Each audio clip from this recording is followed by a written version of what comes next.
Adil. Can I ask you to turn to Bundle 1, tab 48?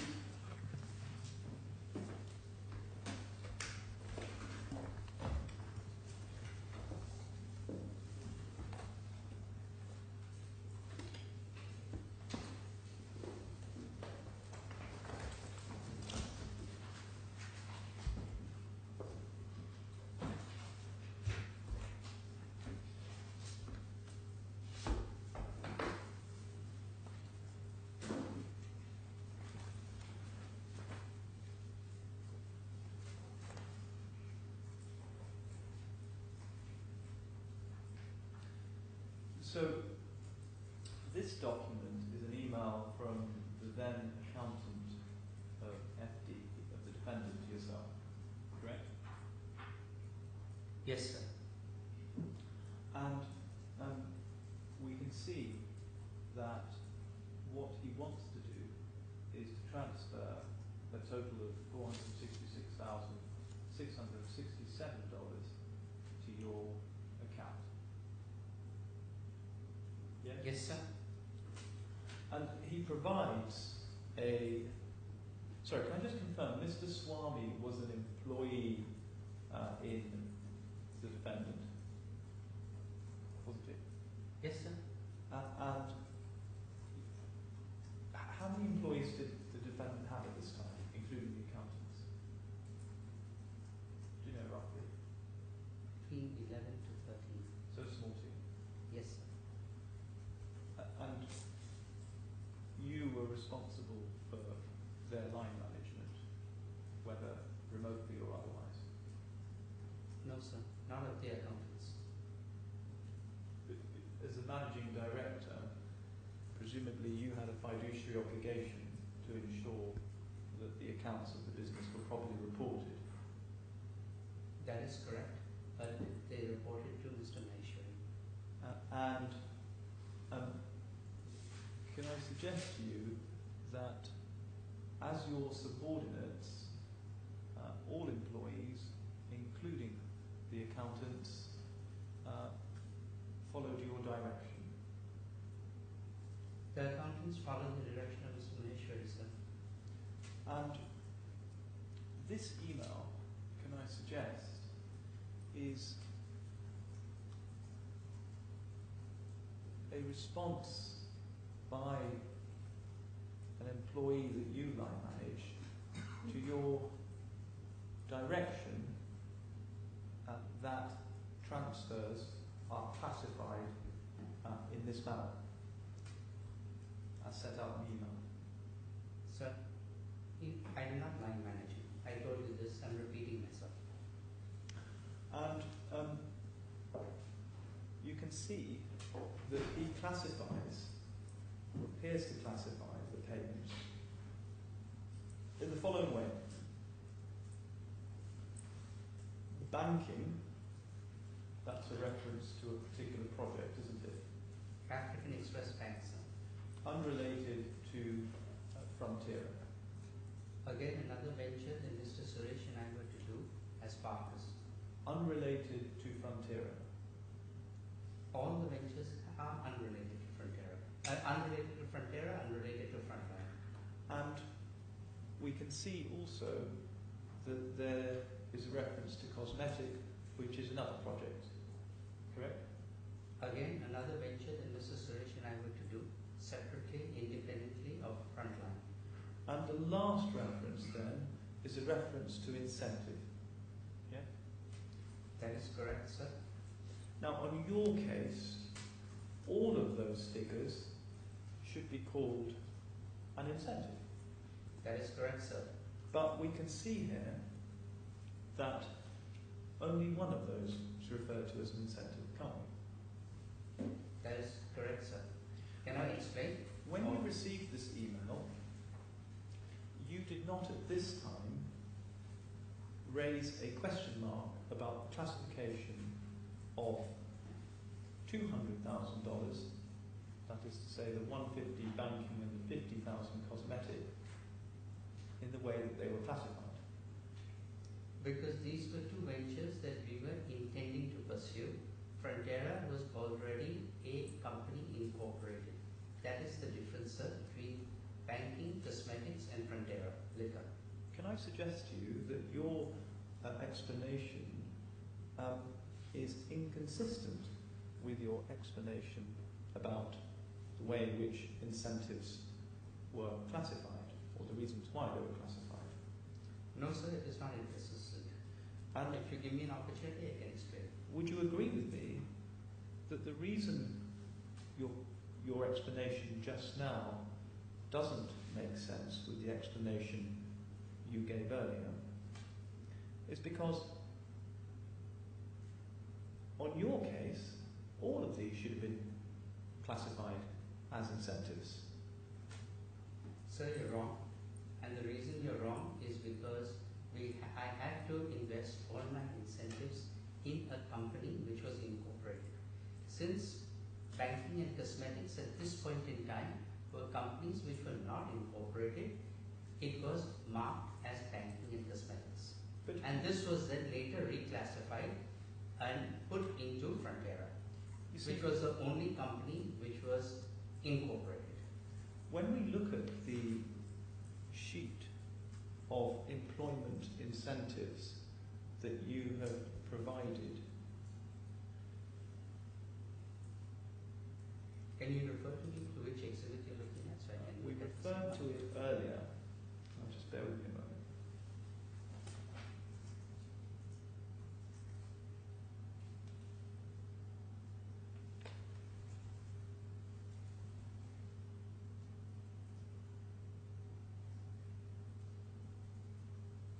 Well, just for the time being, do you remember a document? Is it 44? I think it might be. Volume 1? But wait to see if Mr. It is. Dow agrees. Thank you. We'll keep on your track. It's B144. Volume 1? Yeah. Volume 144, yes.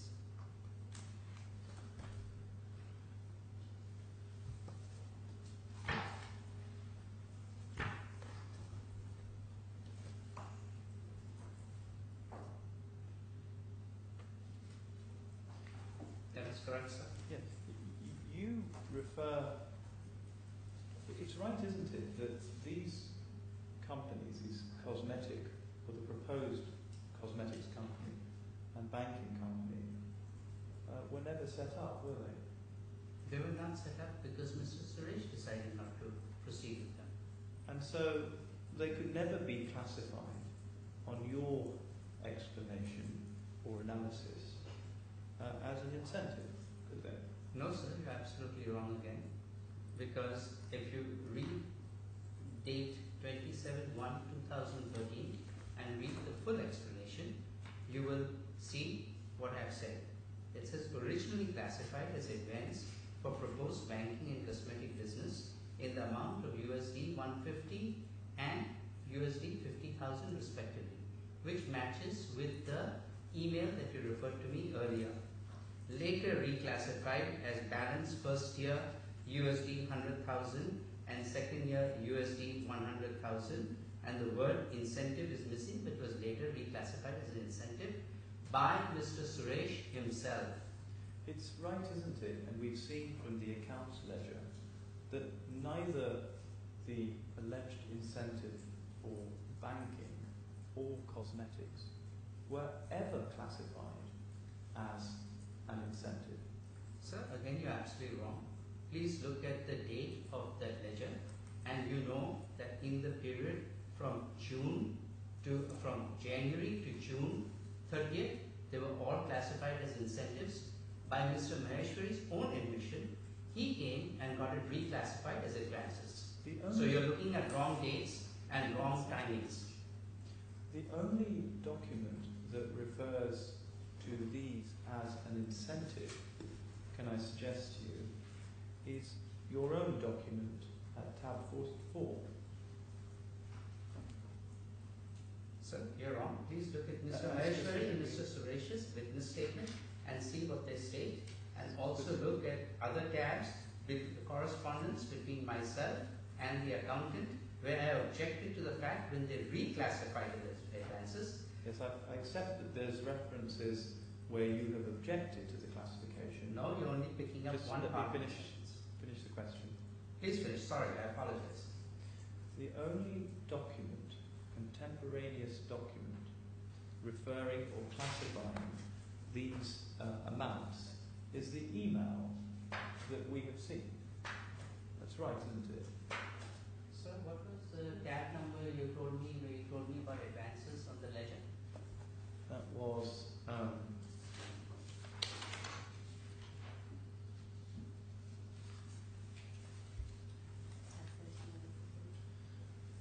35. Tab 35, yes sir.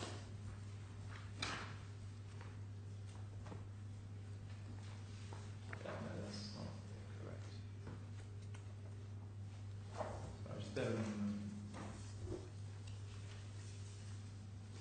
Yeah. So tab 17 in bundle 1, just to assist you.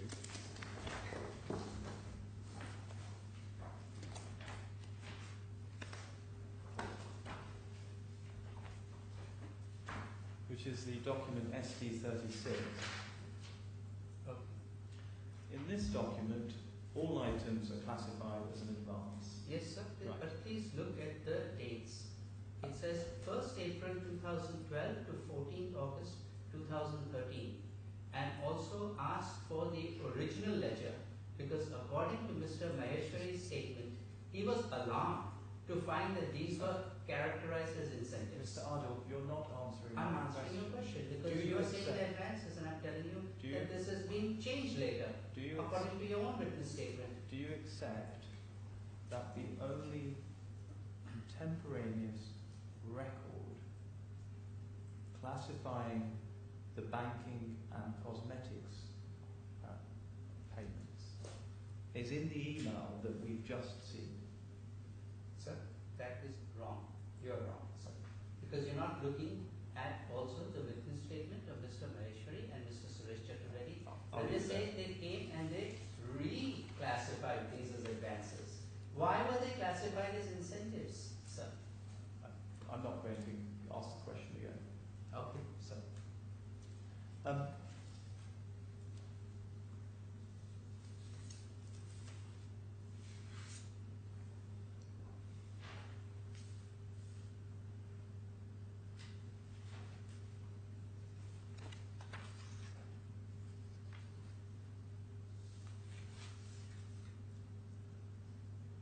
And so, can I suggest to you that even on your own version of events, and even on your own classification,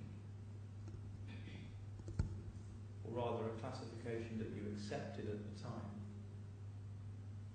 the amount of $200,000 paid to you by check on the 24th of January could not have been intended as a payment for your personal benefit. Sir, all the payments, as I explained to you, had to go into ventures.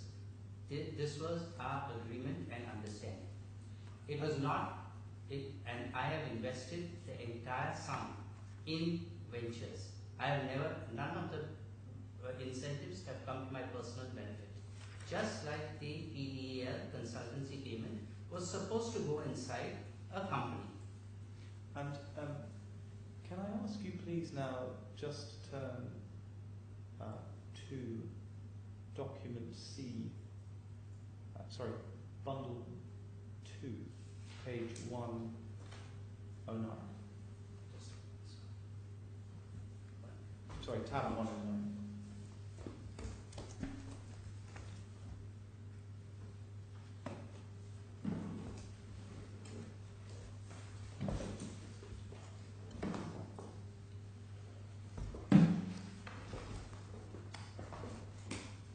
Bundle 2, 109 you said? Sorry, forgive me.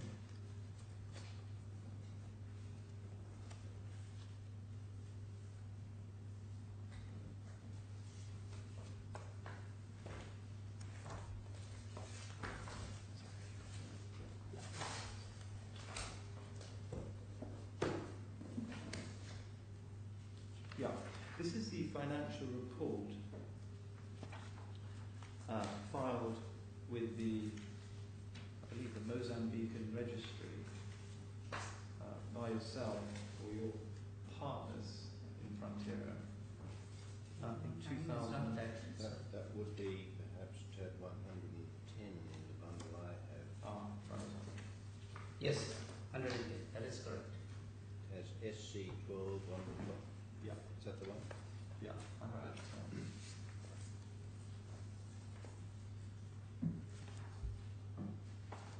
Now,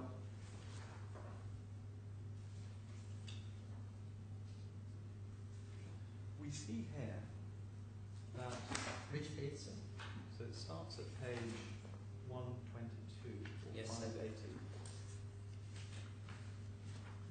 And you can see an income statement for Frontiera at page 582. Yes, sir. And then over the page, you see the inventories, cash and cash equivalents, and then the share capital at the bottom. Yeah. Yes, sir. And then over the page, you can see that the share capital is distributed or owned rather by three partners, including yourself. That is correct, sir. And you appear to be the owner of 51% of the issued share capital. Yes, sir. That is how the company was incorporated. The remaining amounts held by the two local partners. 49%. And then just below that, we can see shareholder loans. Can you see that? That's correct, sir. And we can see that between 2013 and 2014, you contributed a total of 1.354 million to the company. 1,354,636.04 to be It's precise. effectively loan financing. No, sir. You're wrong. Because the company was set up with a very low share capital and the balance was subscribed by shareholder loans. The reason this was done was that it would be easy to remit the money out of Mozambique. I'm not asking you for reasons. I'm I'm just asking explaining. you to confirm that it was loan financing. by No, shareholders. so it is not. A shareholder loan is equivalent to equity capital. Okay. I'm not sure I agree with that, but nothing turns on it. You loaned the company 1.354 million. I loaned it and the other shareholders loaned it 774,512. I'm not concerned about the other shareholders. I'm just reading of what you're showing me. I'm trying to save on time here. Yes. Now, if we add up the 778 payments by FDPL to you, with the payments that PDEL made towards plant and machinery. PDR only made payments under my consultancy contract. Yes. Of my remuneration under the consultancy contract. And we add to that figure then the additional 200,000 that was paid directly to your bank account by PDEL. That is correct. We get quite close to 1.354. We get to about 1.3 million, don't we? Sir, as I told you, all the money, one of the conditions and agreements was that all the money would be invested in. You're not listening to my question. I'm listening. Will you agree, as a matter May- of may- simple maths, What? that when you add up all those contributions and payments, they come to roughly 1,300,000? The balance money I've contributed from my own pocket, sir. And I put in money also because Mr. Suresh defaulted in his payments. so would it be fair to say that all the money from PDEL and all the money from Frontiera Sorry, went Frontline. into a loan? You mean Frontline, not Sorry, Frontier. Frontline. Frontier never paid any money. Went into a loan that you made, which you call equity financing, which I call loan financing, into Frontiera. All the money has gone to Frontier. That is absolutely correct. Plus my own capital. And please note the date of this financial statement. I think it is as of September 2014. In my exhibit, I've shown you that after that, even more money has gone in. And which I have contributed to. Would it be fair to say then that despite paying all this money, neither FDPL or PDEL have seen any benefit whatsoever? Again, you're absolutely wrong, because FTPL has never been involved with Frontera. I explained to you that FTPL was only paid my incentive according to the agreement we had. So, and our agreement was matching equity contribution. So am I understanding this therefore, correctly? You took $777,000 US dollars, which you called an incentive, that was given to you by the defendant, and you stuck it in to Frontier. And I did exactly according to what our agreement was. And he had to contribute the balance, which he has failed to do so. And it's right that despite all of that, i.e. the source of the funds being FTPL and PEL, they haven't got an iota of benefit. So please re-clarify. A is wrong. FTPL is never to get any equity or has made any contribution. FTPL, I'm repeatedly reminding you, has only paid my incentive payment, which I correctly have invested into Frontera. And PDEL? PDL has paid 300,000. Finished. Yes, finished. Sorry. It's right, isn't it, that PDEL, again, have had no benefit whatsoever, either through the contribution made by the defendant or the contribution it made under the consultancy agreement or the contribution it made towards the purchase of plant and machinery. Not a single bit of benefit. Have you finished? Can I answer now? Because you're not asking me a question, you're making a point. And can I reply to your point? Would you agree they haven't derived any benefit from all those payments? FTPL money of 777,778 is my incentive payment, and it is owed to me under the contract which I correctly put into Frontera. So there is no reason for FTPL to derive any benefit. Answer number one. Point number two. PDEL $300,000 is payment in lieu of my consulting services to Frontera. And again, I have, as the consultancy contract states, I have to put the money into Frontera, which I have done.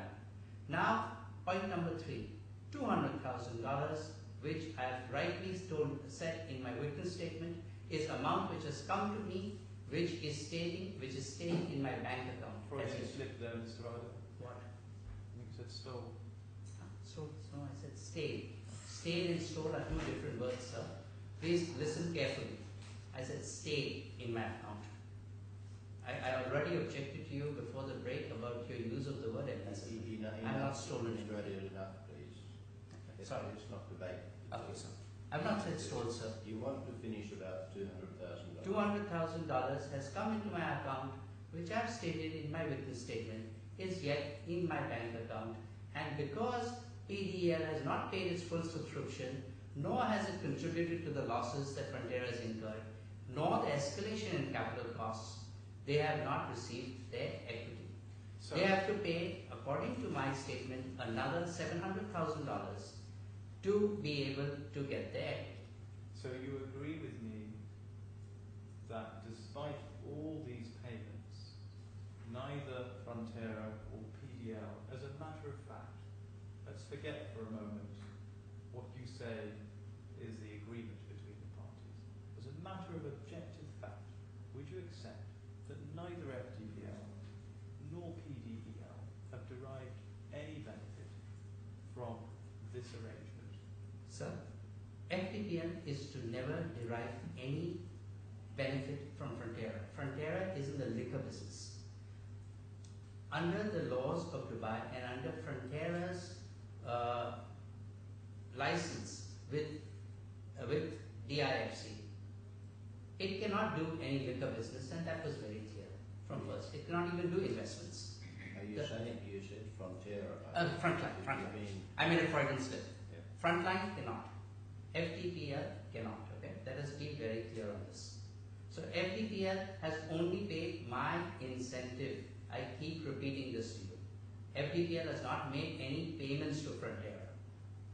Point number 2. PDL has only paid $300,000 for my consulting fees, which under the contract, as you yourself can read in the clause number 11, has to be invested in Frontier, which I've done. You're providing the same explanation again. Because you're asking me the same question again, sir. All I'm asking you to accept is that neither of the parties derive any benefit from the arrangement that you say existed between you.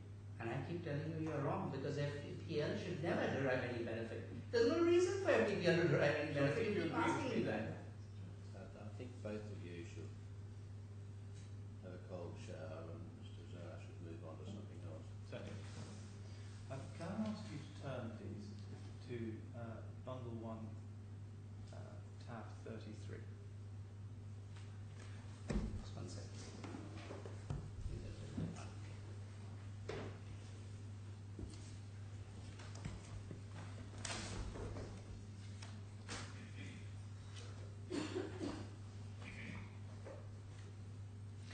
Forgive me, Bundle 120, just to start with. This is the shareholders' agreement between yourself and Project Development Engineering Limited and the 2 other parties. This is, okay. Just so that we both have the right ST27 it says in the Yeah. Okay, sorry. Now, just turning to the back of this document, we can see that it was signed, last page, by yourself and the local partners. Yes? That is correct, sir. And if we look at the front of the agreement, it's dated May 2012. Yes. And I think it's right to say that, well, perhaps you can assist, there's an illegible annotation on the top left-hand corner and the top right-hand corner of the first page of the document. And then thereafter, on the top left-hand corner of each of the pages. Do you know what that was? Or what that is supposed to be? Can you see it? And my copy, there is no annotation except on the first page. Unless you're looking at a different. Yeah, it's a faded annotation. It's almost as somebody scribbled it. I certainly have it in the top left-hand corner of my version of the agreement. Did you initial this document? And you all signed it? Sir, this has been signed by myself and the 2 other partners and myself on behalf of Frontera, as it says on the last page, page 144. Yeah. And so you were familiar with the terms of this agreement, weren't you? This agreement, not only was I familiar, but PDEL was familiar, as well as Mr. Maheshwari and Mr. P.P. Shah of P.P. Shah and Associates, because this was drafted. Mr. LLP. Oh, Yes. Oh, sorry. Remember the rules. Yes. Just answer the Answer. question. Okay. And we can see under this agreement that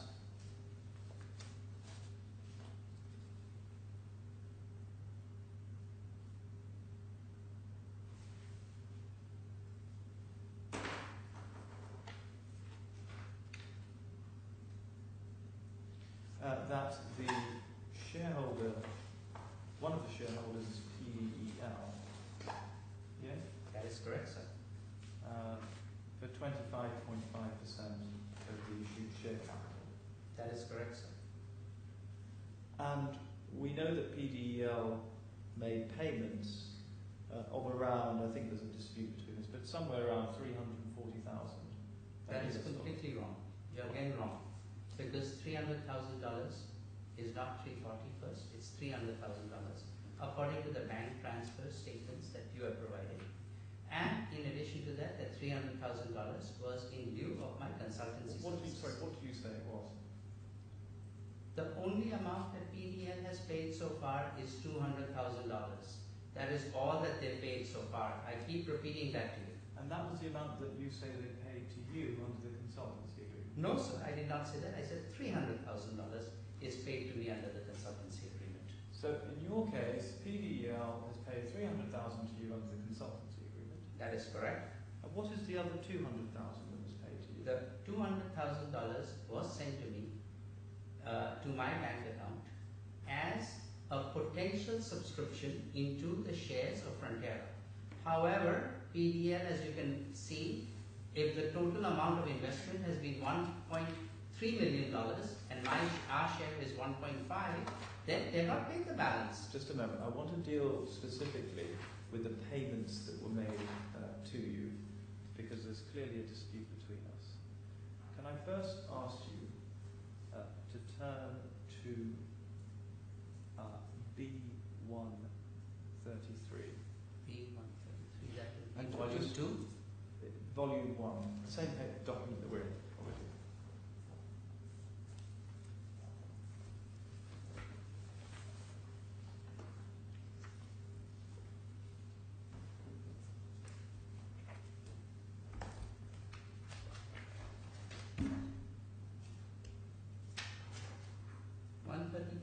Is sorry, no, B1 and then tab 33. volume B1 tab 33. Volume 1. Tab 33, I'm reading is SD13. 34 then in your case. Is that SD14? That's SD14, that's correct.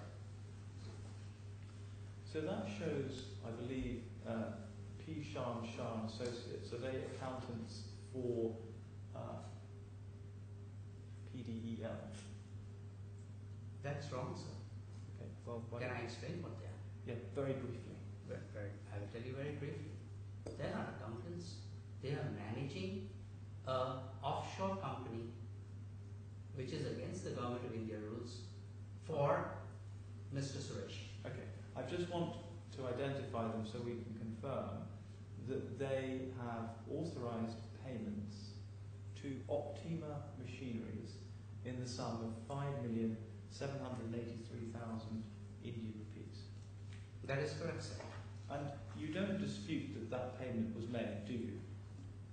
I don't dispute, because I told you they paid a total of $300,000 to various equipment suppliers.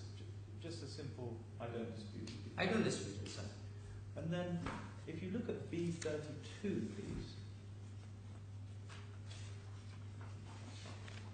which would probably be 33 in your bundle. 33, that's correct, sir. We can see SD13. Again, confirmation of an intended payment of 1,137,500 Indian rupees to SSP Packaging Industries. That is correct, sir. And you don't dispute that? I don't dispute that all those amounts add up to $300,000. Well, we'll deal with that in a moment. Yes, sir. If you then look at B1, I believe it will be 33 in your.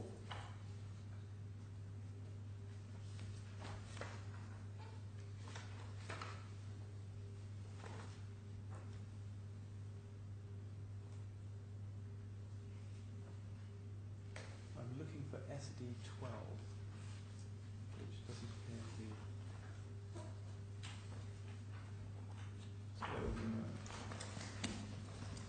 I just want to ensure that we have this final payment on record. Tab 28, SD12, tab 28.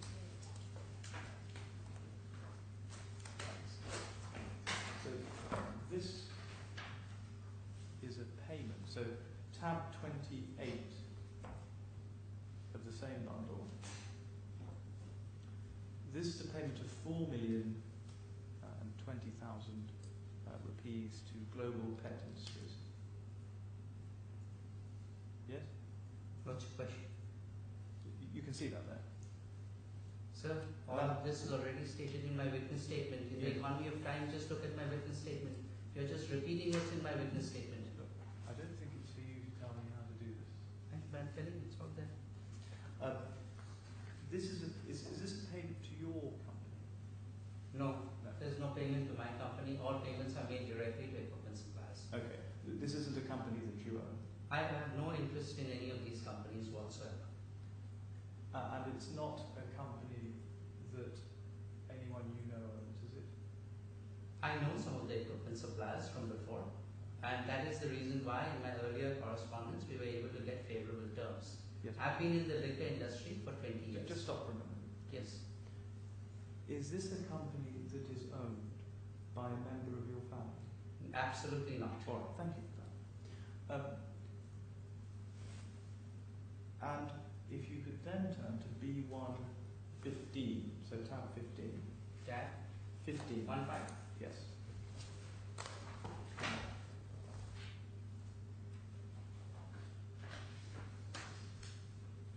So just pausing there for a moment, do you accept that the three payments to which I have made reference to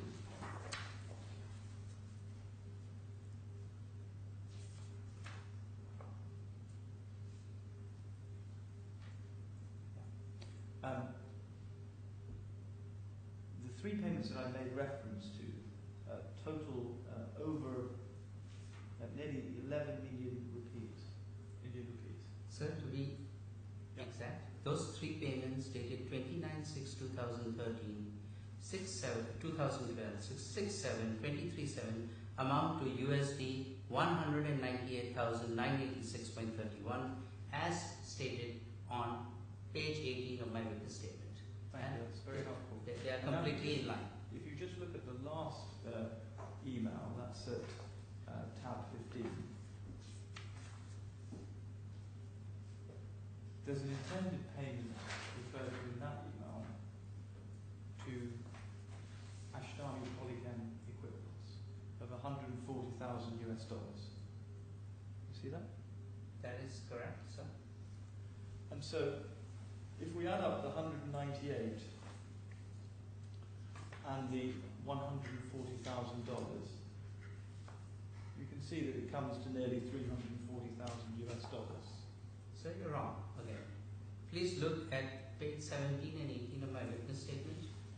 The payments on paragraph 127, the first four payments were made in the month of February, amounting to 120,987, and on page 18, paragraph 134, 198,986.31, total amounts to 323,600, and I refunded back to PDL 23,600, net amount 300,000. Okay. So let's talk in dollars versus rupees. It's Just a easier. moment. So the position, you don't accept that a payment of $140,000 was made to, I mean, there may be different exchange rate fluctuations, but do you accept $140,000 at the time was made, or that payment was made to Ashtani Polychem Equipments? Sir, again, you're completely wrong.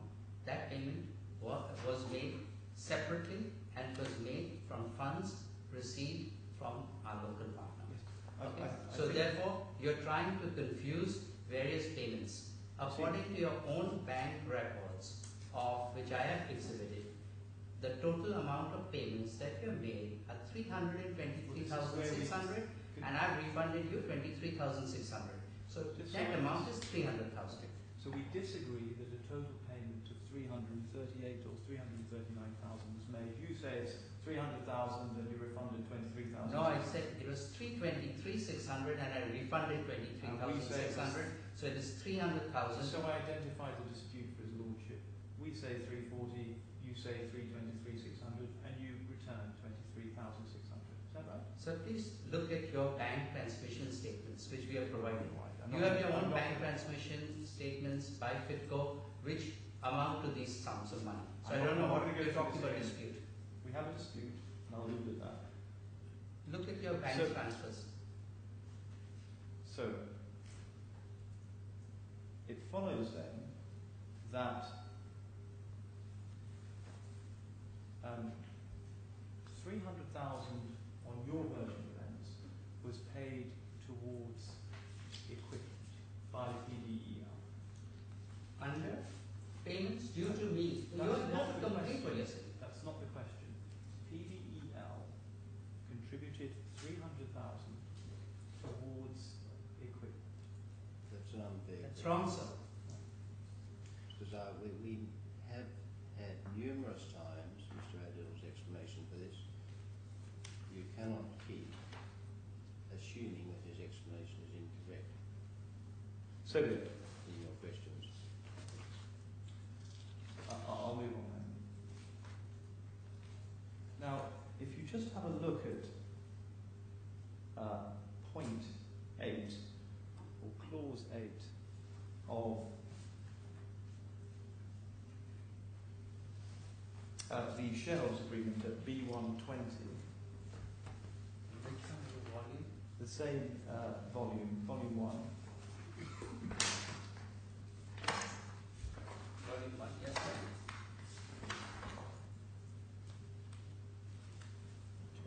Tab 19, Tab 9. Mr. Adil, try and use tab numbers Forgive me. rather than pages, would you? Otherwise, Tab 9, you'll yes. get confused. Now, what page did you now want to go to? If you could turn please to I believe it's clause 8.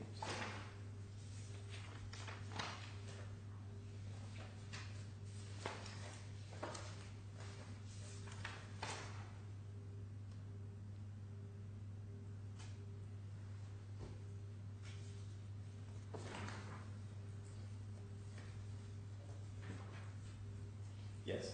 Sorry. In the definition section, we can see a definition of Which page? page 130.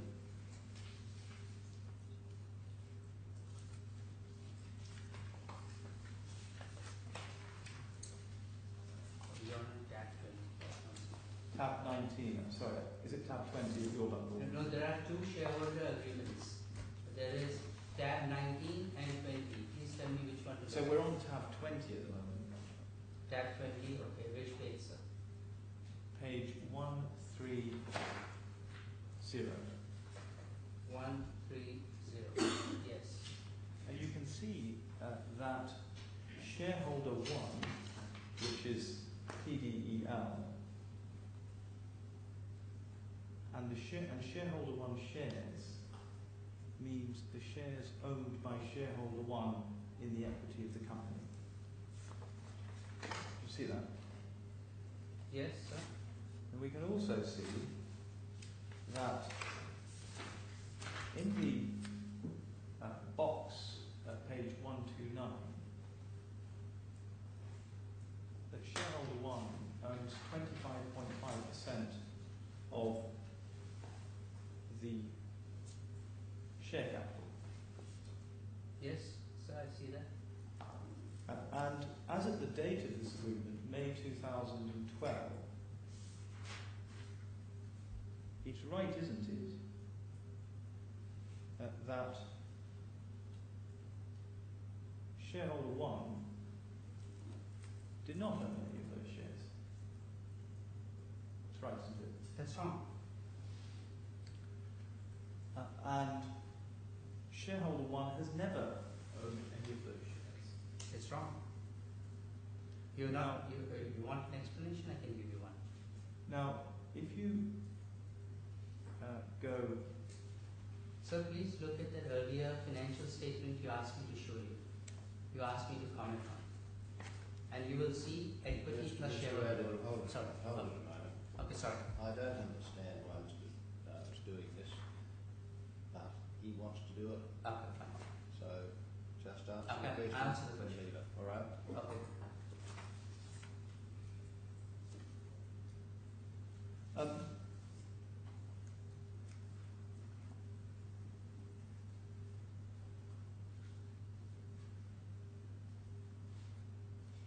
It's right, isn't it, that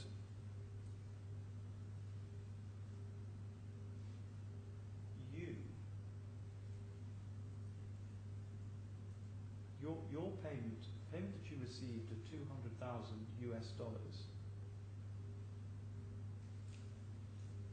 was a payment that was made under the consultancy agreement.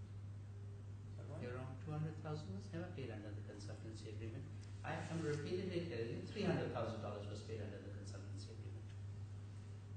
So you had that money by way of payment towards plant and machinery. It was my remuneration under the consultancy contract to be paid against plant and machinery. Again, I'm repeating myself, sir. And the 200,000 then that was paid, you say, was paid to your personal bank account. Is that right? That is correct. And you say that that was a contribution by PDEL to its share in Frontera. That is correct, sir.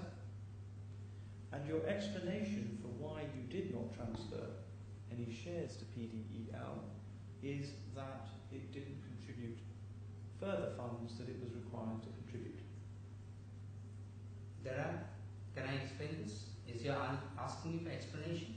Why I did not? I'm rephrasing your question so I don't talk extra. Just say whether you agree with that or not. No, I don't agree, sir. And to this day,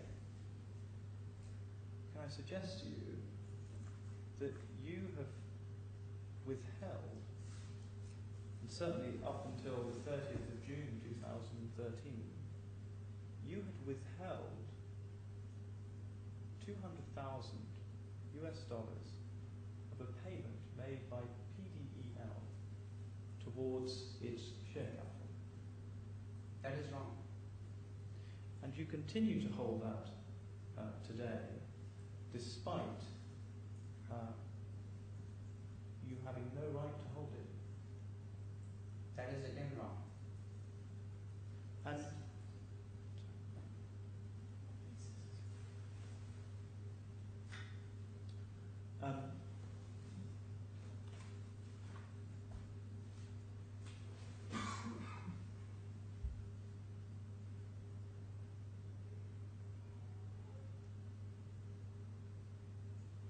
spare me a moment, please. Yes. If you just turn to tab 22 of volume 1.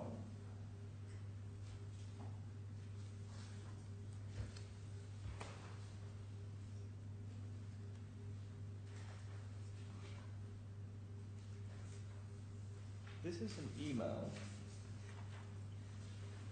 It's a chain of emails, sir, so please Yeah. clarify which email you want me to look at. This email starts at page 165, or it's the first, this is the front page of the email. And if you turn to the back of the email, Sir, it is reverse. The dates begin from the back to the front. yes, that's what I'm trying to say. If you start at the back,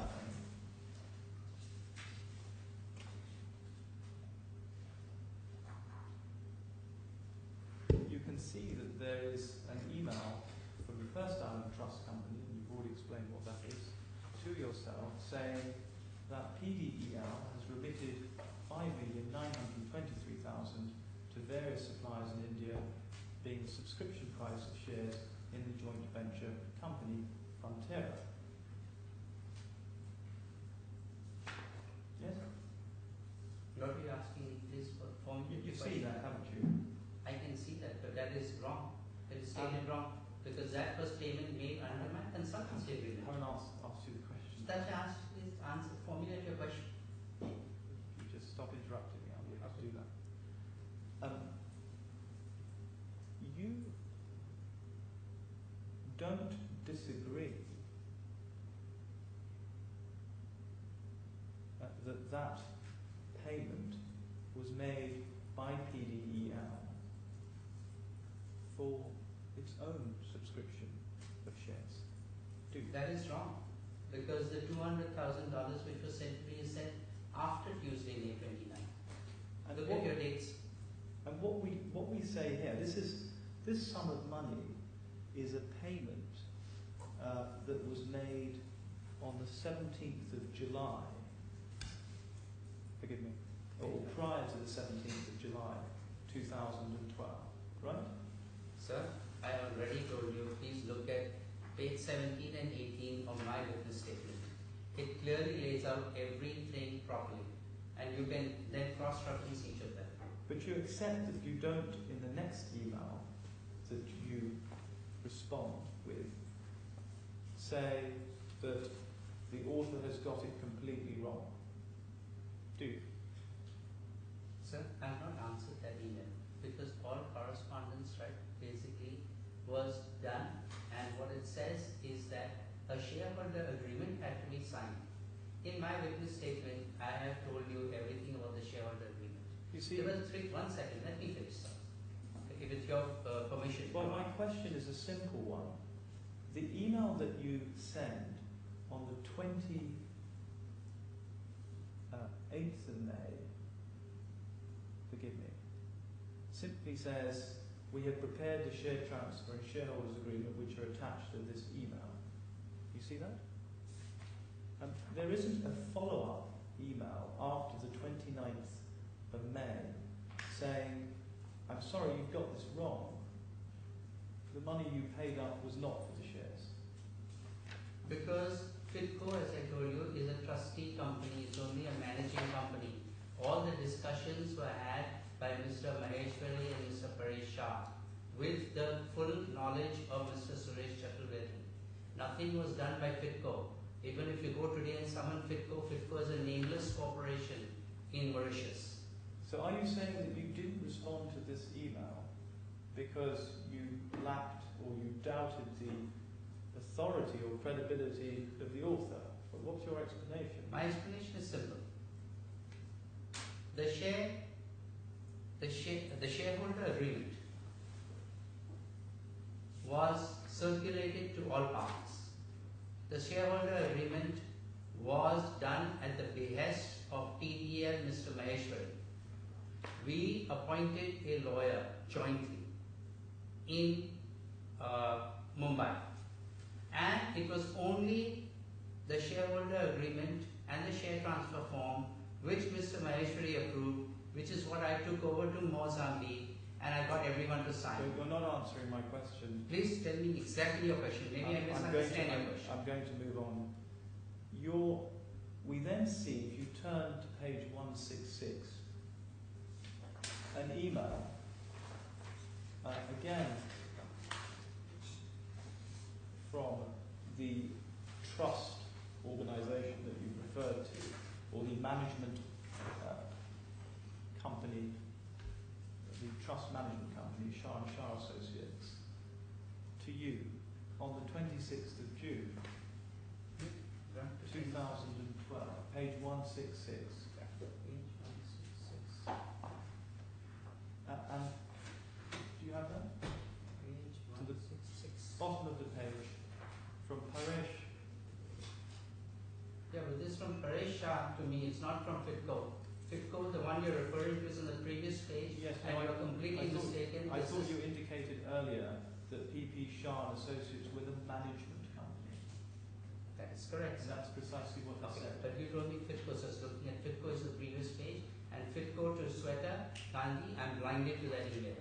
So I'm you've not copied on you've that. now found the email from Paresh to you. Okay, Paresh, to me that's correct, sir.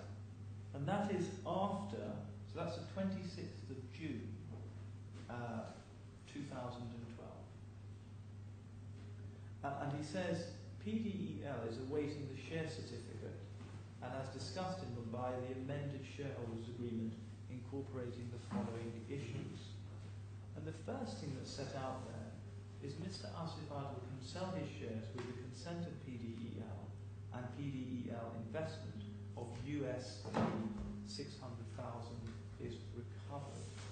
Now, I just want you to look for a moment at your response to that particular point. The first thing you say, if you turn to page 165,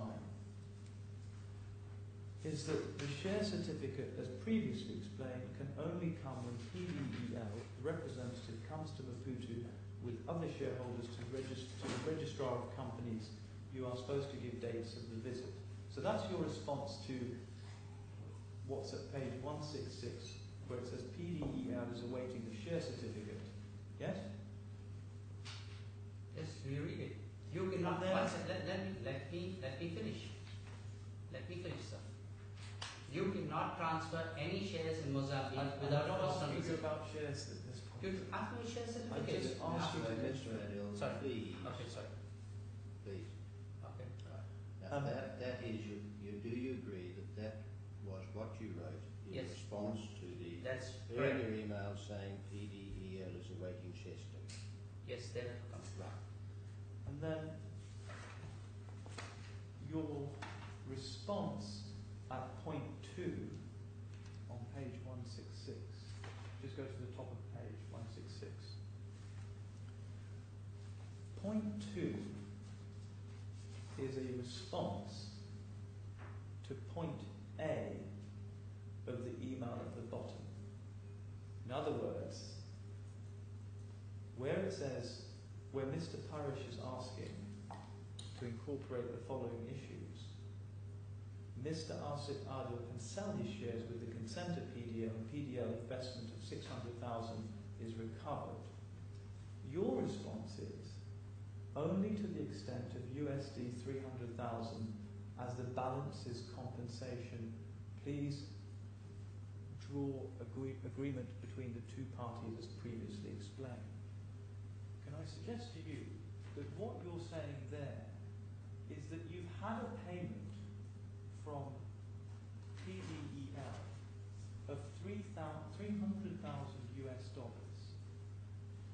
It's compensation to you under the terms of the consultancy agreement, and the remaining $300,000 that was invested by way of equipment is what PDEL can recover in the event that you sell your shares. What's your question?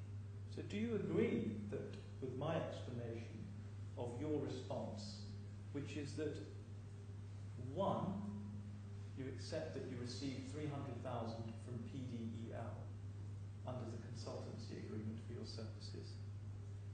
2, the payment of around 300,000 towards plant and machinery was something that PDEL paid for its own benefit. That's wrong. You're mischaracterizing, and you have continued to mischaracterize in all Mr. Suresh's witness statement the $600,000. I have explained to you several times today that the agreement that we had was I would get incentive payment from FTPL, which I would put into the company, and Mr. Suresh would make a matching contribution of that amount. So this is what I'm referring to. Forgive me, where is the agreement between you and PDEL saying that PDL would pay you an incentive as opposed to a fee for consultancy? Where is that? Sir, Mr. Suresh is the beneficial owner of PDEL. He's also the owner of FTPL. He continued to mischaracterize the relationship between PDEL and FTPL and mischaracterize the payments. So I am explaining to you that this is wrong the way you're interpreting it. So do you agree that PDEL made a total payment of 600,000 US dollars? That is wrong. Well, you seem to be agreeing with that. No, I'm explaining to you. Forgive me, you don't seem to disagree with that in your response to Mr. Parish, do you? That is wrong because, and if I can explain to you, basically $300,000 was paid under the consultancy agreement. I think we're agreed on that. So that's the 300,000, and it has got nothing to do with a matching contribution. The balance money at this point in time, Mr. Suresh defaulted in paying my incentive balance compensation, which was due to me. Because if you know that it is to be paid quarterly, it was not paid quarterly. I put it in from my own pocket, sir. Sorry, at this just so point I in time, understand, all this money. are you saying that the 300,000 to which you refer in point 2 of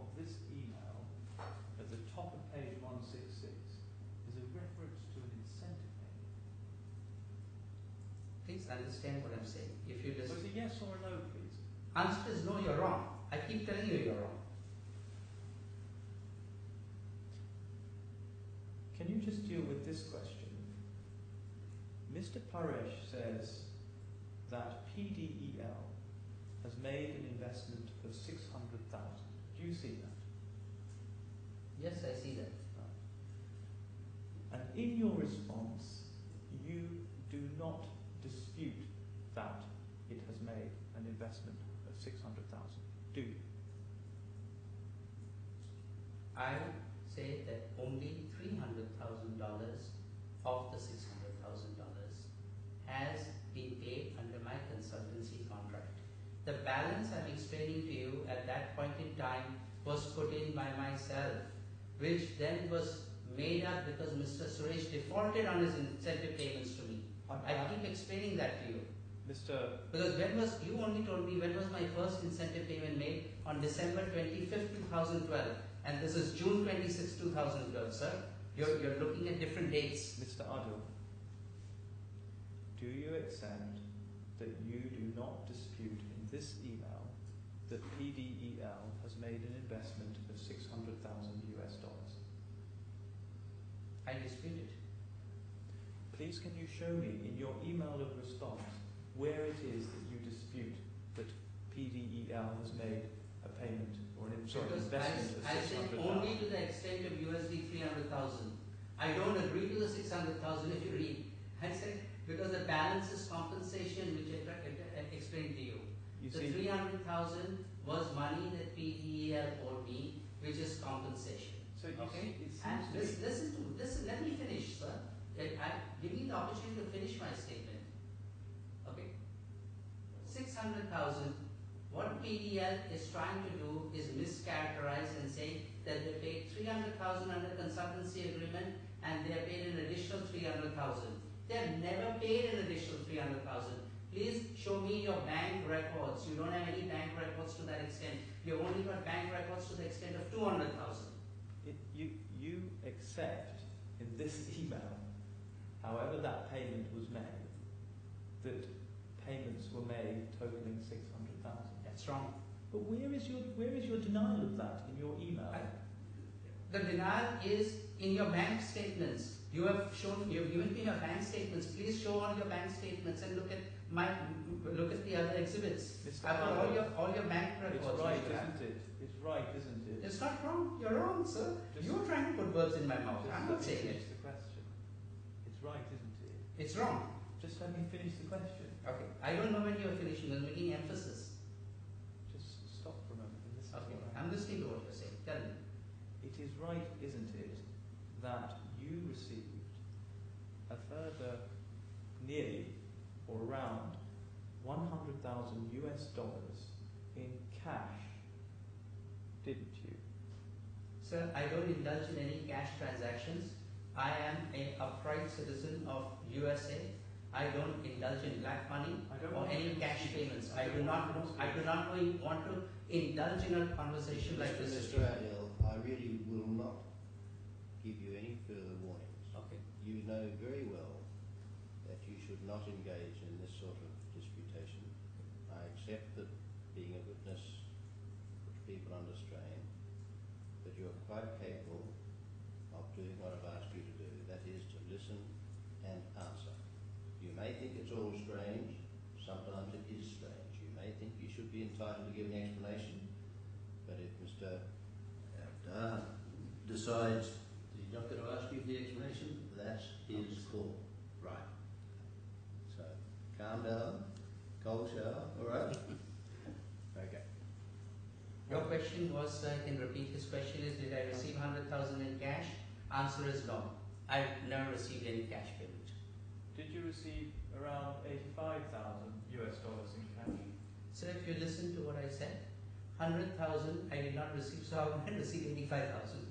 So you're repeating your question. So it's a no to both of those? No, answer is no, categorical no. Alright, well we have that answer then. Can I just make sure I understand? Your question was, in cash meant actual handing over Yes. banknotes. Yes. And that's how you understood it? That's how I understood it, sir. Thank you. You see, thought that PDEL was obliged to make a payment for its share capital, which it didn't do, you would not have said that they're entitled to $300,000 in the event that you sold your shares. You wouldn't have said that, would you? They had to make the full payment. They could only make 200,000. They have to come up with the balance, sir. But why, if they hadn't come up with the balance, would you have said that they were only entitled to a repayment of 300,000 of the total payment of 600,000? Why? Because they made promises. They made oral promises, and they made oral promises repeatedly that they were going to come up with the money. The reason you said that, can I suggest to you, is because they had made those payments. Answer is no. I told you no, and I'm repeating myself no. And can I now take you to paragraph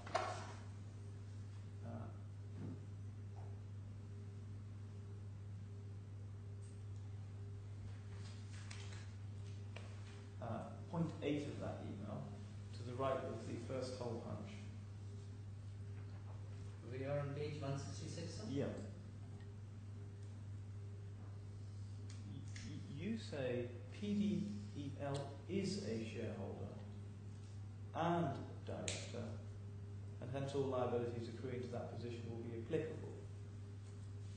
Now, at this stage, you seem to accept that, but for the registration process, PDEL is both entitled to be and is in fact a shareholder, don't you? Sir, look at what it is in answer to on the previous email, which is, this is point-wise answer to a previous email. If you look at point number G, PDEL states that PDEL should not be responsible for any operational liability. Please explain to me, how can anyone state that wanting to be an equity holder and not have any operational liability? They wanted warranty and indemnification. You cannot be an equity holder and say that all the profits, all the losses are yours and the profits only are mine. I've never seen of anything like this. So this is why, please let me finish. That is why I said PDEL is a shareholder if it wants to be, and a director, and hence all liabilities accruing to that position will be applicable. You see, you've now amended what you've written there, but in point 8, you categorically state that PDEL is a shareholder and director at that time, don't you? PDEL is intending to become a shareholder and director, and that is what I'm answering. And that's not what you say. You make no mention of intentions there, do you? Because at that point there was no dispute and there was no issue. I had all intentions and intentions that they would be a director and shareholder. And they are the ones who said that they want no operational liability. Please explain to me and show me any person who says I want to be a shareholder and have no liability. And can I suggest to you? Sorry, Your Lordship. I will not. Well, you said that before. You'd better not from here on. All right? Okay. Yes, Mr. Dunn. And the reason you make that statement emphatically, I would suggest here, is because you were satisfied that PDEL was complying with its obligations both under the shareholders agreement and under your consultancy agreement. Answer is no.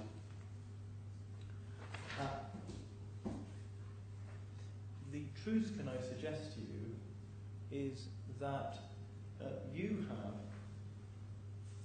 unlawfully held on with no justification whatsoever to the share capital that rightfully belongs to PDEL. Answer is no. And this was a matter which was well known, can I suggest to you, as of the 30th of June 2013, when you had that meeting with my client. Well known to whom? Sorry? Well known to whom? Well, in all the world, or? Yeah. Well known to Mr. Suresh Chaturvedi as of the 30th of June. In the June 30th meeting, there was no discussion about this. The only discussion was about reduction in salary. That's not my question. You Answer is no.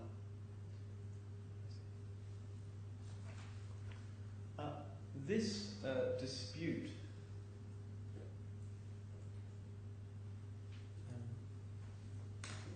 just so I understand this correctly,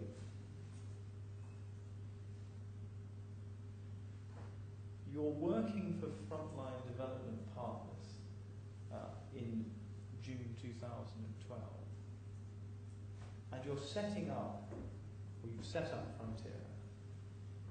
Yes? You have a Yes. consultancy agreement with PDEL, Yes.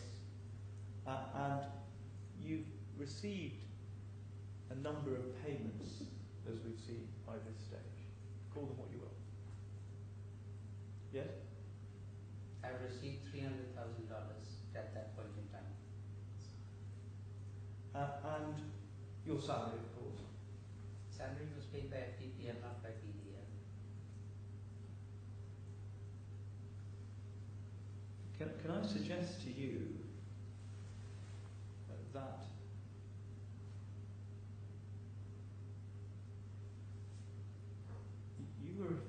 the result of what you've done is effectively to give you double recovery of what you're not entitled to? Answer is no. Okay.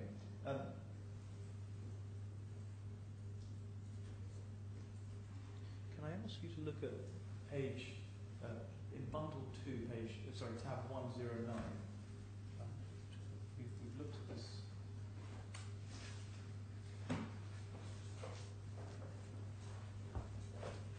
Sorry, forgive me, that's the wrong document.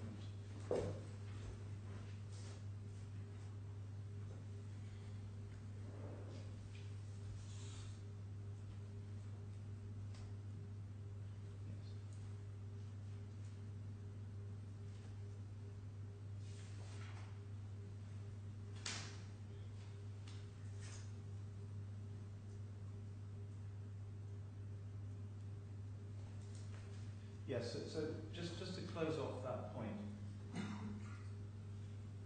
you are currently the owner of 51% share capital in Frontier, That is correct, sir.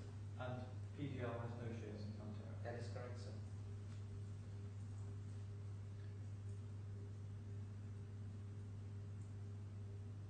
And the shareholders agreement that we've seen already at tab 20,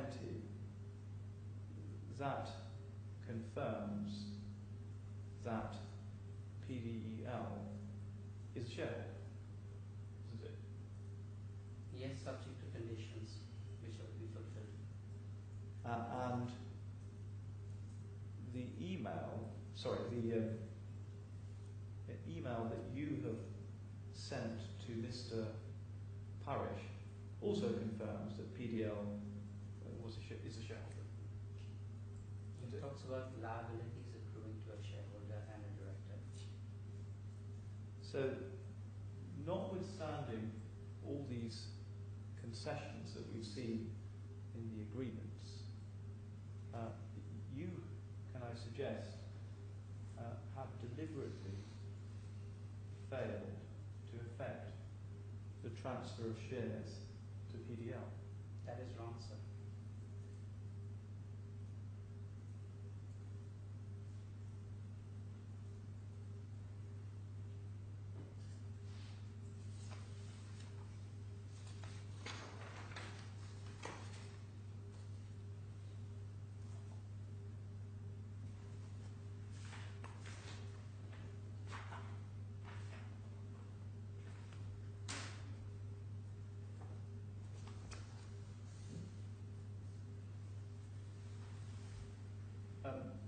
Just for completeness, can I ask you to look at tab 54 of volume 1?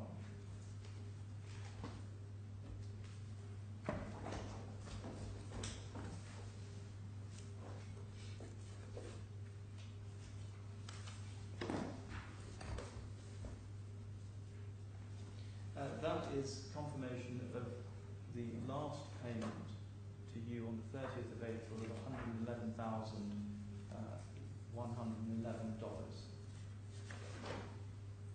Yeah, 51. Yes.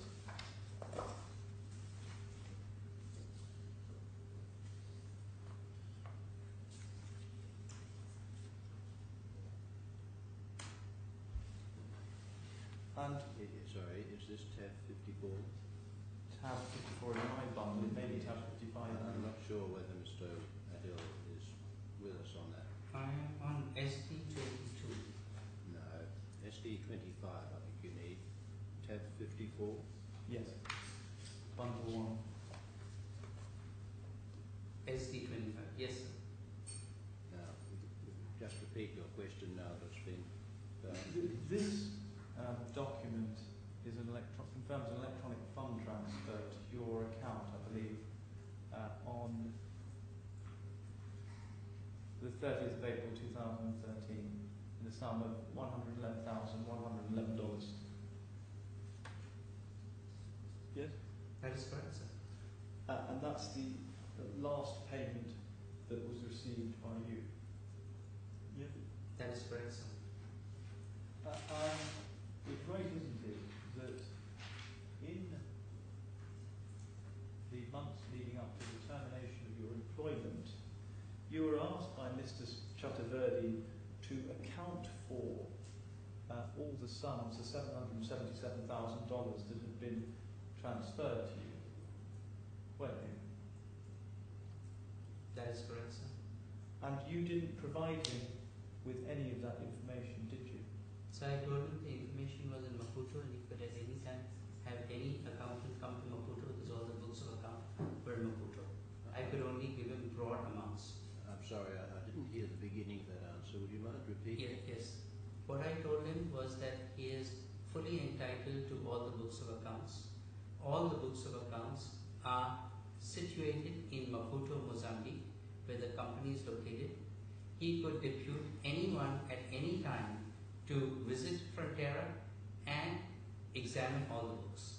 Because I was not involved day to day in the affairs of Frontera. I was doing my duties at FTR.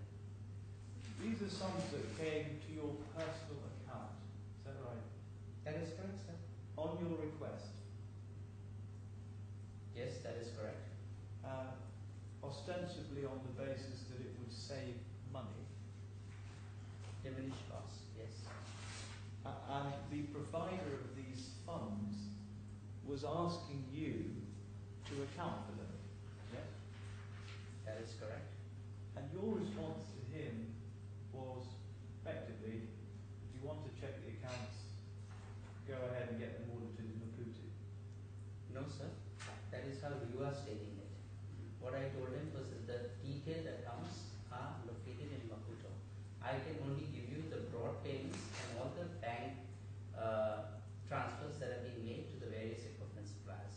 I don't have access to construction costs, leasehold improvements, etc., which are being done by the local partner. So all costs are resident in Maputo. I only have some of the costs which have come to my account. You didn't say to him, this is my money, I'll spend it how I choose. Sir, I explained to you that the agreement that we had was that the money had to go to Frontera, that the money had to be invested, and that is why it is a stock grant, because the money was invested in Frontera. I never have taken any money and spent it myself.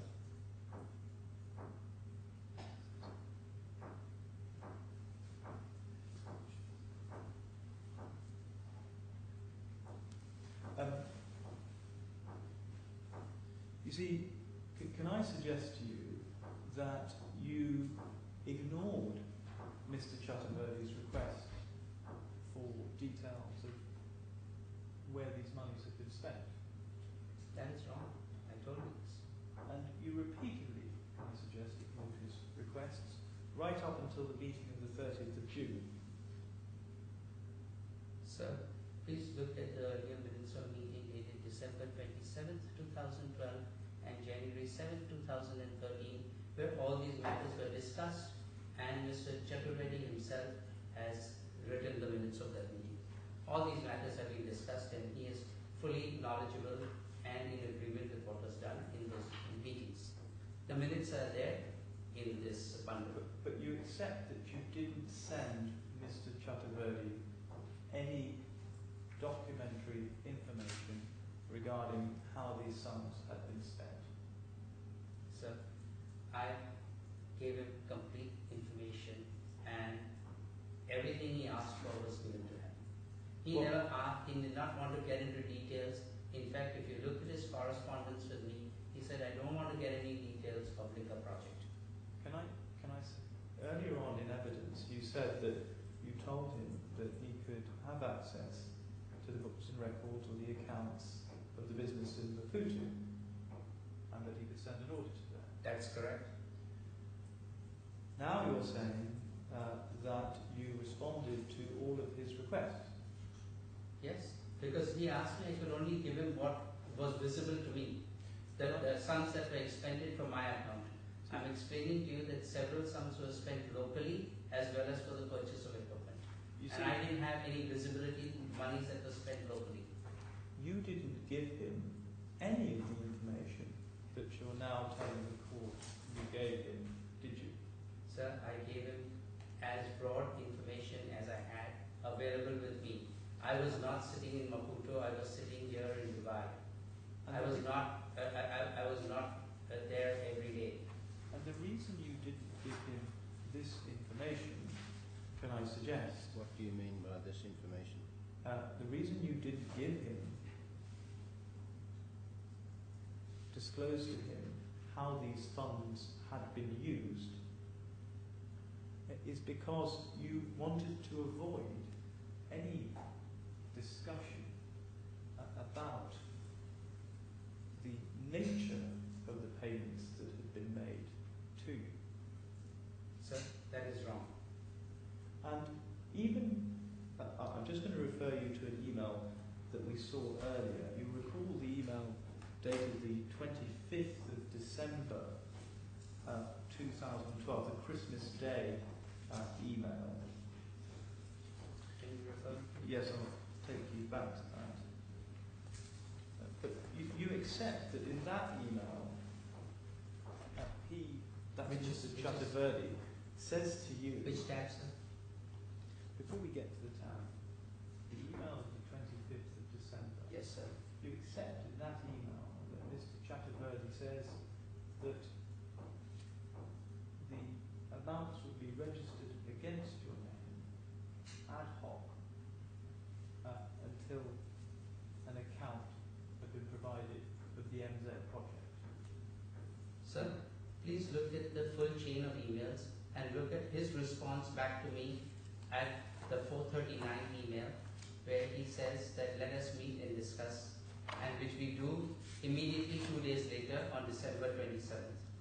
You never provide him with an account of the details of how the money that FDPL had transferred to your personal account had been spent.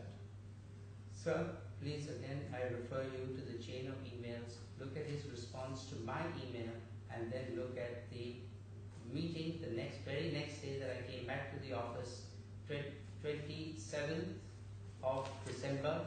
There are the minutes of meeting which Mr. Sukaresh Chaturvedi and I had where we discussed all monies and all projects. So you are just not looking at the entire picture. And at the meeting of the 30th of June,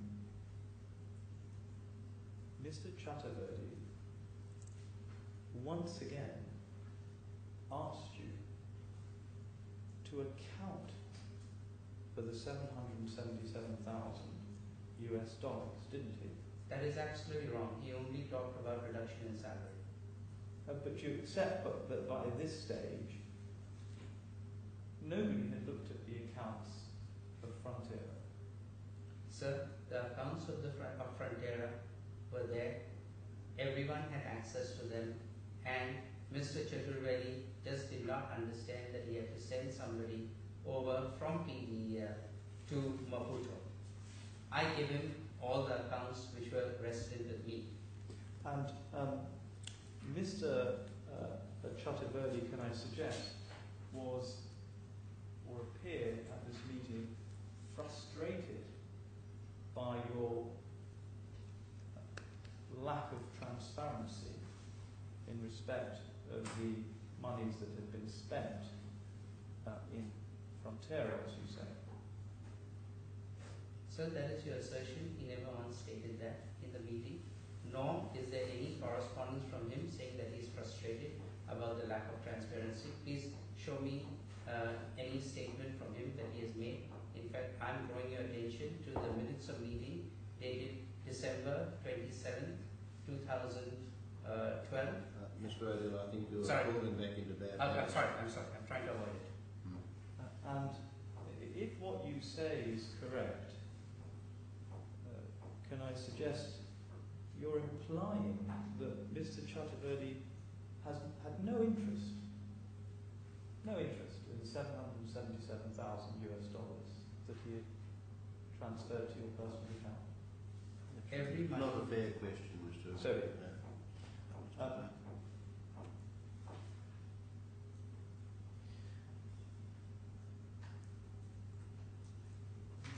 if we can go, please, to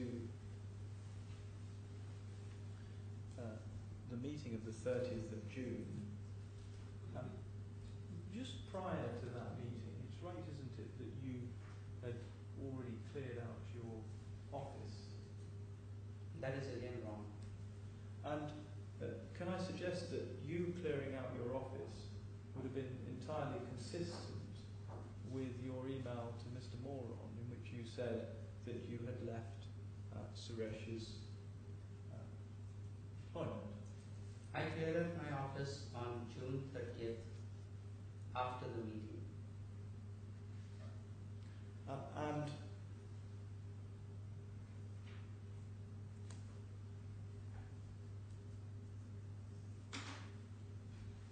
it's right, isn't it, that the principal purpose of this meeting between you and Mr. Chaturvedi was to enable him to get some kind of understanding of exactly what it was that you were doing in Maputo in relation to Frontera?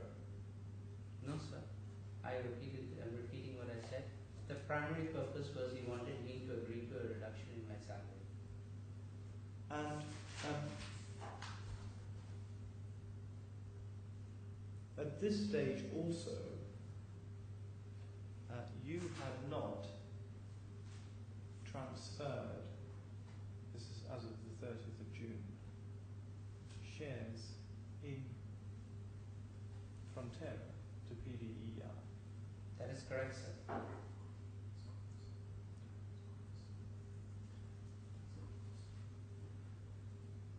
And Mr. Suresh and you had agreed, albeit that there was a shareholders' agreement between yourself and PDEL, that PDEL were shareholders in Frontera by this stage. But they never agreed to any of the terms of the shareholders' agreement, sir. And they never signed the shareholder agreement. And there was at this stage, would you accept at the very least, a conflict between his direction to you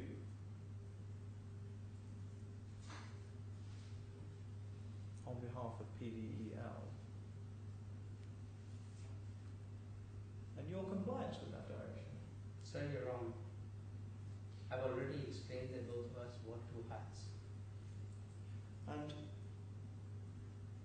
just so I understand this, whilst you were setting up Frontera and working in Mozambique, you remained employed by Frontline, correct?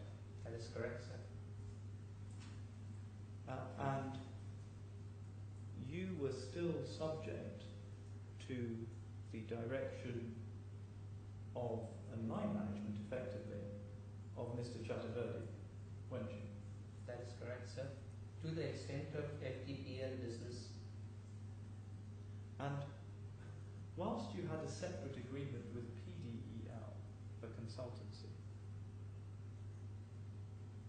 and whilst PDEL contributed funds to the payment of machinery, your, if I can put it this way,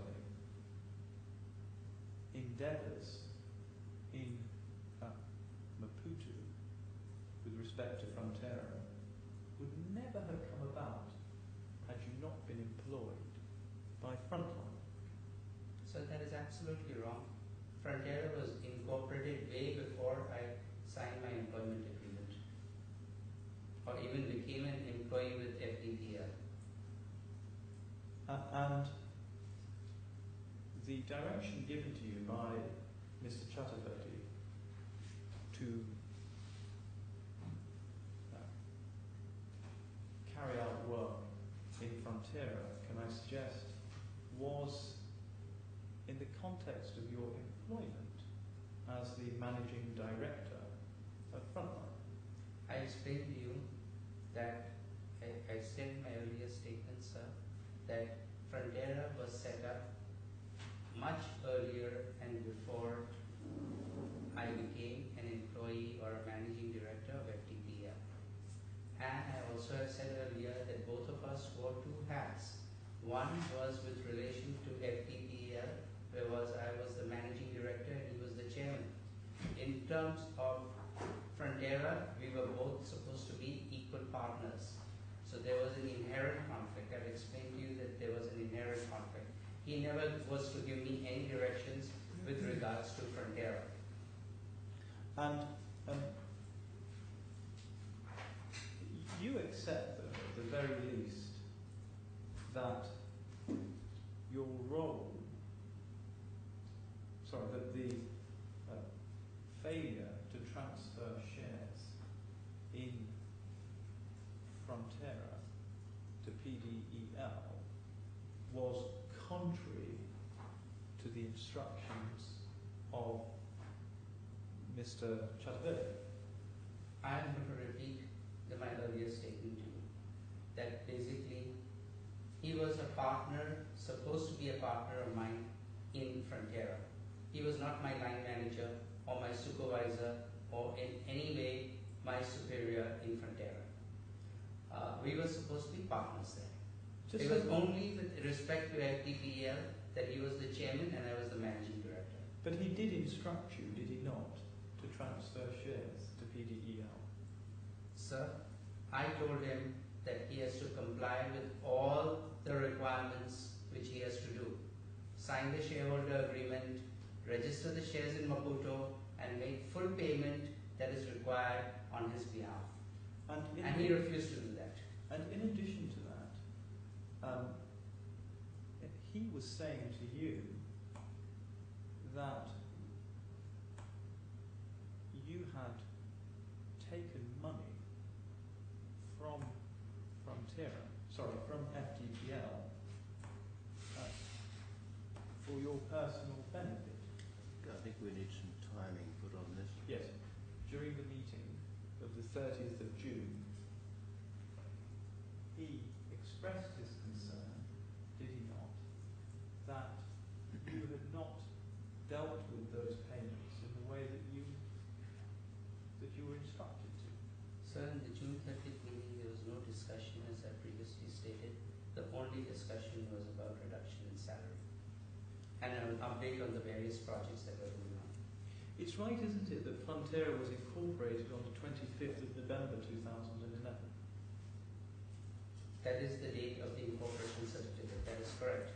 And you commenced employment on the 1st of September 2011, didn't you? That is correct, but it takes at least 4 months prior to that the process of incorporation started. So, incorporation doesn't happen the day you receive the certificate. But you accept, though, that the incorporation occurred after you commenced employment? Sir, the process began in July, as I've stated in my witness statement. I am the one who found the opportunity, I am the one who signed the agreement with the local partners, and we had to first do a name registration, and after that I we made did the point incorporation. simply because earlier on in your evidence you said it was incorporated after you, before you commenced employment. You It was- accept that that's not the case. The incorporation certificate, you're right, but the process of incorporation began at least 4 months prior to the incorporation certificate date.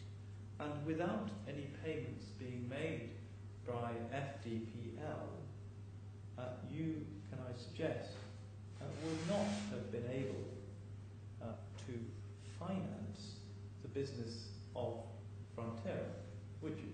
So that is speculation on your part. You don't have an idea of my financial capacity and what my financial well-being. Nonetheless, Sorry. you should be able to answer that. Answer is yes. I can finance it on my own, and I was proceeding on my own till Mr. Suresh Chaturvedi expressed his desire to join me. You see, it's right, isn't it, that during the course of your employment with FDPL, no other projects got off the ground, did they? That is wrong, sir. And, well, certainly not to the extent that we see in Frontera. Sir, if you look at my witness statements, there are 5 projects which got off the ground, and that is the discussion that we had in the June 30th meeting and update on all the projects. But you accept that none of those projects got anywhere near as far as actually trading.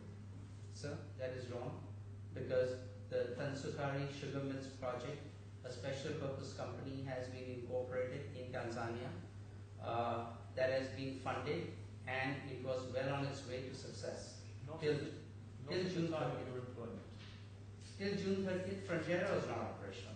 Frontera, so how you're saying that Frontera was the only company which was, Frontera was not operational on June 30th. And it's right, isn't it, that the principal work you did during your employment was in relation to Frontera. That is wrong, sir.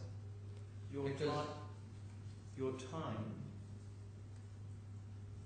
a considerable amount of your time was spent in Mozambique. Sir, that is wrong. Only 15% of my time, according to your calendar, has been spent in Mozambique, and that was not only pursuing Frontera, but several projects, including work for OIA in Mozambique. And Including what? OIA work, an associate company of Mr. Suresh. Yeah, thank you, yes. and I repeat, 15% of my time. can I suggest to you, on the defendant's version of events, that you were carrying out your employment role whilst in Mozambique on behalf of FDPL?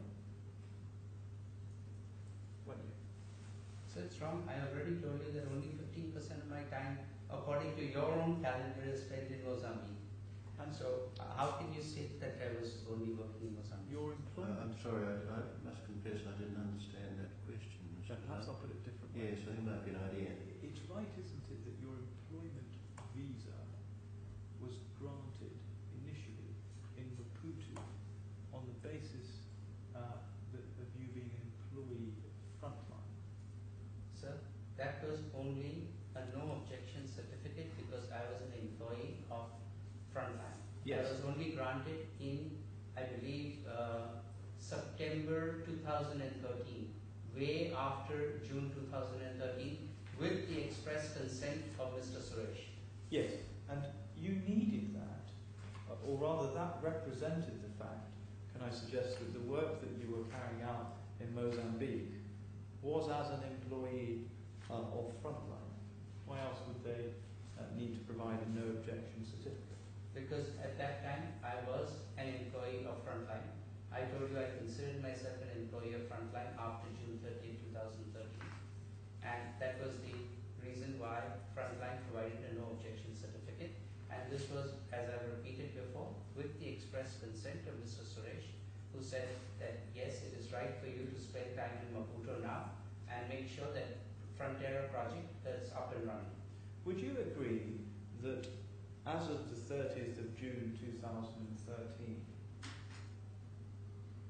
for whatever reason, for the purposes of this question, there was a breakdown in the relationship between yourself and Mr. Chatterley. Sir, there was no breakdown. There was only a discussion about reduction in salary, which I was not amenable to. And can I suggest that that breakdown came about because, one, you failed to honour, or rather comply with the direction to transfer shares in PDEL, and two, you refused to account for the sums that have been transferred to your personal account. Sir, that is wrong. You I see, told you that the only thing which was discussed was an update on the projects and a reduction in my salary. And if you look at later events, Mr. Chaturvedi invited me back into frontline and to start making sure that I was there running the business. If there was a breakdown, there was no reason for him to invite me back. you see, Sorry, sir, if I said extra. Yes, you I did my job. I to do, Mr. Adil. I apologize. and you'd accept, though, that by this stage there was a dispute between yourself and Mr. Chattervedi about the transfer of shares. Sir, I told you, from my perspective, there was no dispute. I had never any intentions of not transferring shares, and I told him that he had to comply with the conditions that were needed for share transfer to occur. You will have seen correspondence between both yourself and Mr. Chattervedi around September 2013. You referred to it in your witness statement. Yes, sir. And specifically a letter from Mr. Chattervedi to you dated the 21st of September 2013. It's right, isn't it, that in that letter Mr. Chattervedi refers to what he considers to be your misuse or misappropriation of $777,000 US. He makes that reference, doesn't he? Yes, sir, he does. He also talks about the fact that you failed to transfer shares to PDEL in that same document, doesn't he? Yes, sir. He talks about the fact that on the face of it there appears to be a conflict between your position as it then developed in Frontera and your employment as the managing director of Frontline, doesn't he? Yes, sir. So, can I suggest to you that there certainly was a breakdown in trust between both yourself and Mr. Chattervedi, certainly by September 2013. Sir, again you're wrong because you're not reading the entire letter. Please read the entire letter. Over there it says, I have never terminated you for cause, orally or written or otherwise. Well, Why would he make that statement, sir? If there was a breakdown? I'm not talking about... I'm referring you to the same letter. I'm not talking about the question of termination at this stage.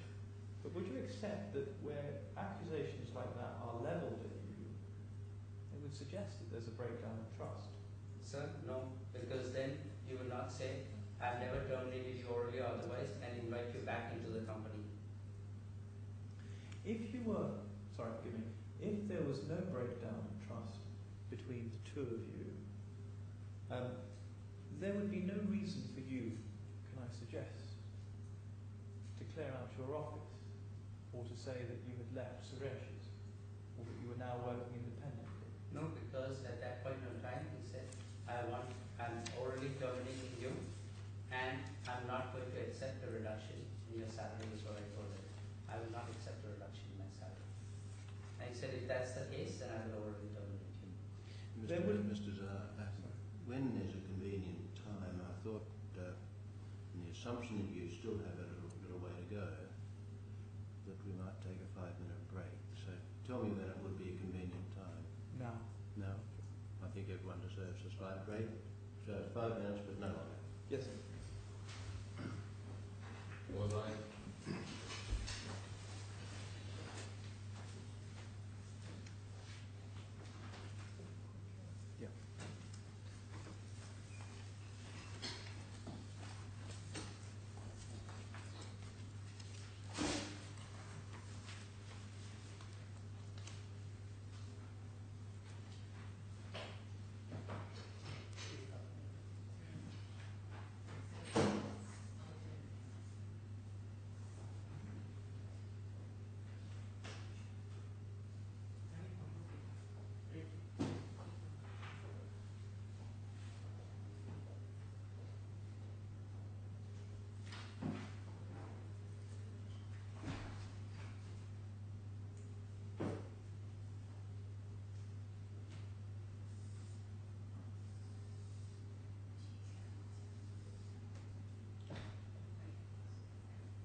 So, Mr. Adil, on your version of events, it would appear that